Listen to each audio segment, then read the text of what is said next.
Hello everyone, welcome back to exemplar C H. Friends, आज forms of literature और कुछ literary terms को एक साथ लेकर के हम आए हैं। शुरू करते हैं आज का कुछ important questions, MCQ types. Question number 1 है the name of someone is assumed by the other authors of a work. तो कह रहा है कि एथर के द्वारा किसी वर्क का नाम मान लिया जाए तो वो एलोनिम्स होता है, ध्यान रखिएगा, एलोनिम्स। नेक्स्ट है a reference to the characters और events of a mythology means, तो एलिसिव होता है। ठीक है, फटाफट अंदाज में चलेंगे। Standing by itself is known as एम्बे एम्पेरसेंट एम्परसेंट एम्परसेंट होता है स्टैंडिड बाई इट सेल्फ। अलेजराइंड होता है, 6 लाइन स्टेंजा को बोलते हैं, लेकिन बता रहा है कि कुछ और डिटेल दिया कि 12 syllables and back lines used old French poems को एलेजराइंड बोलते हैं, और आप शॉर्ट में 6 लाइन पोएम भी बोल सकते हैं। 9 लाइन्स स्पेंसरियन स्टेंजा होता है।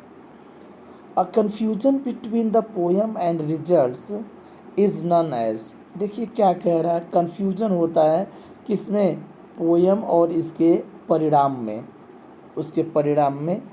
तो जब ऐसे चीज़ें आपके सामने दिखाई दें तो वहाँ पर अफेक्टिव फैलेसी बोला जाएगा उसको। अ फ्रेज और statement yielding sense in more than one way is known as amphiboly. कह रहा है कि आप फ्रेज हो या स्टेटमेंट हो, एल्डिंग सेंस में हो, तो कह रहा है कि उसे क्या बोलेंगे, तो एम्पीबॉली बोलेंगे। ठीक है।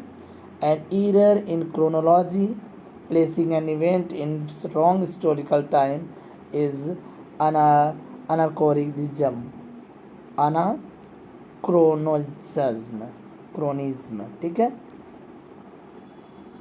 अनाक्रोनिज्म। क्या कह रहा है कि ईरर इन क्रोनोलॉजी, यानी जो क्रोनोलॉजी होता है उसमें मिस्टेक हो जाए और किसी अन्य इवेंट के जगह पर कोई और इवेंट को हम प्लेस कर दें तो उसको बोलेंगे एनाक्रोनिज्म। ठीक है, आगे बढ़ते हैं। Analogy means the process of reasoning हो जाता है, analogy process of reasoning. Next, a new word formed by reversing the letters is known as anagram. Anagram का मतलब ये बता रहा है कि कोई वर्ड्स को रिवर्स करके हम नया लेटर बना दें, किसी लेटर को रिवर्स करके नया शब्द बना दें, वो एनाग्राम कहलाता है। Discovering and reversal of fortune is called anagnorisis, anagnorisis. A kind of repetition in which the last word और sentence are repeated is known, ये है एनाडिप्लोसिस, एनाडिप्लोसिस। कह रहा है कि kind of repetition which the last word या last statement, यानी कोई सेंटेंस हो और या कोई शब्द हो लास्ट में दोहराया जा रहा है तो वो अनाडिप्लोसिस कहलाता है। क्लियर है friends. A description of one thing under the guise of another suggestively similarly means allegory. क्या हो जाएगा, allegory. Under the guise of another suggestively similar meanings, यानी सेम दूसरा मीनिंग होगा, एलेगरी कहलाएगा। The capacity to see good और bad sides an issue is, कह रहा है कि आप एक ऐसा कैपेसिटी जो आप अच्छाई भी देखें बुराई भी देख सकते हैं दोनों साइड से, तो जो दोनों देखने वाले होते हैं वो एम्बिवैलेंस कहलाते हैं, एम्बिवैलेंस। ठीक है। नेक्स्ट है analog is known as a word or thing which is similar to another.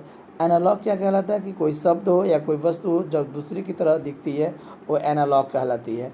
देखिएगा, सब इंपॉर्टेंट क्वेश्चंस है फ्रेंड्स, वीडियो को आप जरूर लाइक और शेयर करेंगे। एनालॉजी मीन्स होता है the process of reasoning, analogy the process of reasoning.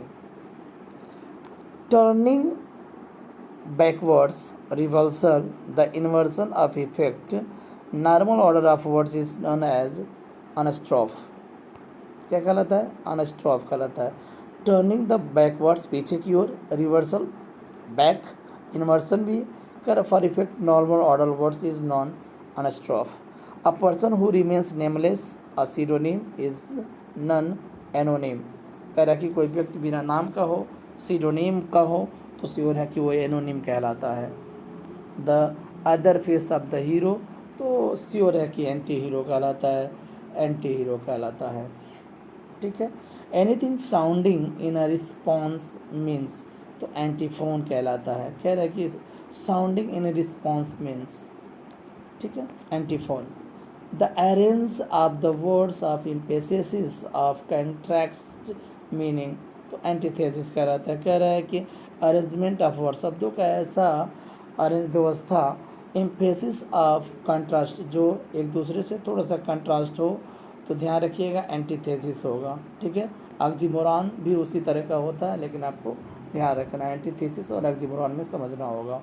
A figure of speech in which a proper noun is used and express a general idea is known antonomasia. Antonomasia. ठीक है। A figure of speech, a proper name is used express general idea, यानी किसी proper नाम का प्रयोग करके किसी idea को क्या करते हैं, एक्सप्रेस करते हैं, वो कहलाता है एंटोनोमासिया। क्लियर है फ्रेंड्स। नेक्स्ट है 22, a concise and pithy observation of a truth or doctrine is known as aphorism। ठीक है, aphorism। concise मीन्स छोटा हो, pithy ऑब्जर्वेशन हो ऑफ ट्रूथ और doctrine called aphorism। aphoristic style आप जानते होंगे फ्रांसिस बेकन का, कि reading makeup, perfect man, writing an exact man, इस तरह का छोटी छोटी जो लाइनें होती थी वो अपरिस्टिक स्टाइल की एग्जाम्पल्स हुआ करते हैं। The last book of the New Testament containing the revelation made of Saint John on the island of Patmos is known as apocalypse. क्या? एपोकैलिप्स। ठीक है। Last book of the New Testament containing revelation made, किसके प्रति? Made of Saint John's. ठीक है। A short allegorical tale intended to convey a moral is an apologue। देखिए एपोलॉग बिल्कुल fable की तरह होता है, लेकिन कह रहा है कि allegorical tale intended to convey a moral, तो एपोलॉग कहलाता है। ठीक है। नेक्स्ट है 25, rhetoric device which consist of a sudden break in speech leaving the sentence unfinished is known as aposiopesis. ध्यान रखिएगा, एपोसिओपेसिस, एपोसिओपेसिस। ठीक है। क्या कह रहा है? तो consist of a sudden break in speech, अचानक से स्पीच में रुक जाना, लिविंग द सेंटेंस, कुछ सेंटेंस को छोड़ देना, एनोपिसिस कहलाता है। ध्यान रखिएगा। ठीक है। जैसे हम लोग पढ़ते हैं कोई सेंटेंस बीच में छूट जाता है, तो उसी को हम एपोसिओपेसिस कहते हैं। ठीक है। नेक्स्ट जो भी देखेंगे आप बेहतरीन देखेंगे। A figures in rhetoric in which the orator turns away from the rest of the audience to address one person is known, तो अपस्ट्रॉफर कहलाता है। किसी व्यक्ति को क्या करता है वो, orator turns away from the rest of audience, आराम देने के लिए किसी एक व्यक्ति को एड्रेस कर देता है, तो वो क्या कहलाता है? अपस्ट्रॉफर कहलाता है। A style of decoration derived from the Moors and Arabs is arabesque कहलाता है। बात जब अरब की किया जाए तो वो अरबेस्क हो जाएगा। The use of an old and absolute word, idioms or form in speech in literary style is none archaism कहलाता है। archaism कहलाता है old or absolute word। absolute समझ रहे हैं ना, लंबे समय से यूज नहीं होता है, उन idioms को क्या बोलते हैं? आर्काइज्म बोलते हैं। The original patterns from which copies are made is, तो कह रहा है कि ओरिजिनल पैटर्न्स जो होता है from which copies are made, जिसको बनाया जाता है पुराना पैटर्न, तो कह रहा है कि आर्किटाइप कहलाता है। ध्यान रखिएगा, आर्किटाइप ओरिजिनल पैटर्न जो होता है ना, आर्किटाइप कहलाता है। एंटीथेसिस आपको पता है, एथिक्स शॉर्ट मैं आगे बताऊंगा। A product of human workmanship is known artifact, important है। A product of human work, देखिए सब लोग क्राफ्टमैनशिप बोल देंगे इसको, लेकिन आर्टिफैक्ट होगा, ध्यान रखिएगा। Workmanship is known artefact.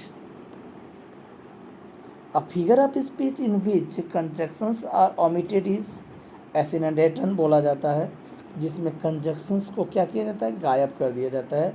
इसे कहते हैं एसिडेंटन, ठीक है, okay. Refined, delicate and poignant wit is known as Attic salt, ठीक है। एटिक सॉल्ट भी इम्पॉर्टेंट है।